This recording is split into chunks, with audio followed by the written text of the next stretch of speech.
Well, there is no way, presumably, Hillary Clinton can win if there is a link between Hillary Clinton and ISIS-Daesh.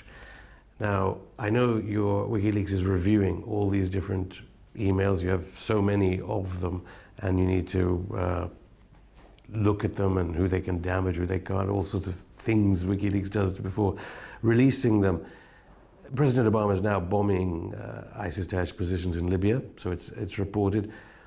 Did Hillary Clinton use Libya as a conduit to sell arms to ISIS-Daesh in Syria?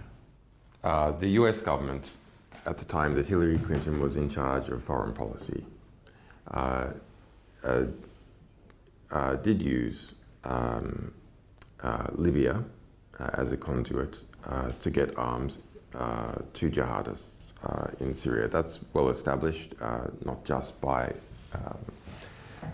a range of our materials, but by the investigative work of Cy Hirsch and a variety of other investigative reporters in the United States, some of those even published in the New York Times.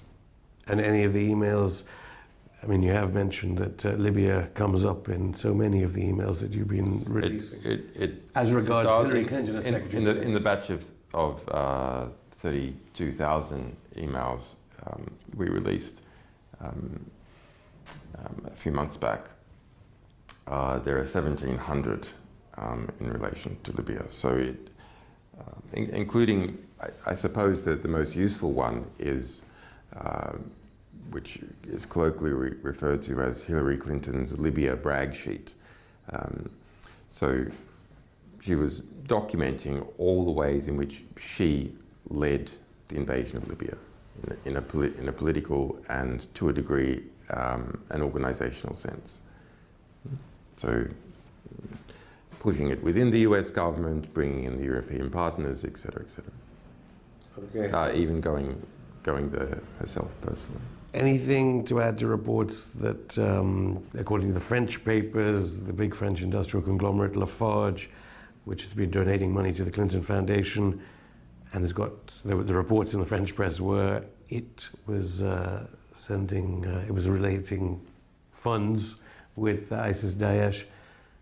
Any information, any emails that connect up Hillary Clinton to ISIS-Daesh through Lafarge? Well, most of this work was done by Le Monde, so that's the New York Times equivalent of France.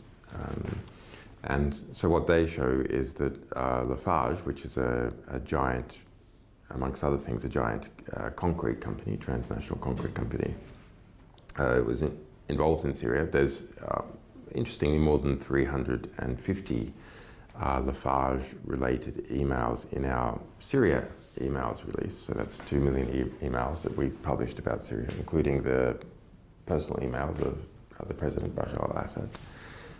And so the investigation by Le Monde reveals that they paid ISIS-Daesh money, taxes, if you will, for their operations in certain areas. They engage in a variety of business deals. Donor to Clinton Foundation. We're waiting. And Hillary Clinton's involvement is that money from Lafarge in 2015 and 2016 went to Hillary Clinton Foundation. So that's recent. Now you ask, why let's go to Hillary Clinton Foundation? Actually, there's a long-term relationship between Lafarge and Hillary Clinton. She was a member of the board, for example. You expect that, I know you can't comment directly about the pending email releases from WikiLeaks, but you expect more about the Clinton Foundation? Yes. I have to also get to Yemen, because Saudi Arabia does crop up in some of the emails you've already released. 20 million people now facing humanitarian disaster. Clinton Foundation mentions to, there was no mention of the Clinton Foundation at the DNC conference, noticeably, at all, about the good works it does.